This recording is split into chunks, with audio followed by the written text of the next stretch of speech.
সুপ্রিয় দর্শক, আমি আপনাদের দেখাবো আমার ক্যাম্পাসের বর্তমানের দৃশ্য। আজকে গুড়ি গুড়ি বৃষ্টি হয়, ক্যাম্পাস তুলনামূলক সিক্ত অবস্থায় রয়েছে। আর দেখতে পাচ্ছেন লোকের ঢল আজকে ক্যাম্পাসে। অনেক লোকজন কিন্তু আজকে ক্যাম্পাসে এসেছে, অনেকে বেড়াতে এসেছে, অনেকে ক্যাম্পাসের স্টুডেন্ট, তারাও ঘুরছে। বিকালবেলায় মনে হচ্ছে একটা মেলা বসছে ক্যাম্পাসে। এটা হচ্ছে প্রশাসনিক ভবন।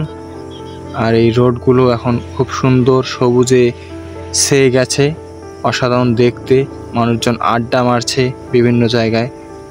আর আমি আসলাম ক্যাম্পাসে ঘোরার জন্য। সবুজে সবুজ পুরো ক্যাম্পাস, এখন খুব সুন্দর পরিবেশটা, এখন মনোরম পরিবেশ। এই দিনগুলা, এই সময়গুলা ভীষণ ভালো লাগে। এরপর চলে আসলাম হল মাঠে দেখি কপোতিদের আস্থানা। তো হল মাঠে অনেকে ছিল, আমিও একটু ঘোরাফেরা করলাম। তারপর চলে আসলাম আমার নির্দিষ্ট স্থানে। এখানে চলছে গাছ রোপণ। এটা হচ্ছে আমাদের যেই বাস স্ট্যান্ড, সেই রোড। এই দিক দিয়ে বাস চলাচল করে। এরপর আপনাদের দেখাচ্ছি জারুল ফুল, খুব সুন্দর একটা ফুল। আমাদের ক্যাফেটেরিয়া, এখানে আমরা খাওয়া দাওয়া করি, ক্যাফেটেরিয়া রোড। আজকের ভিডিও পর্যন্ত।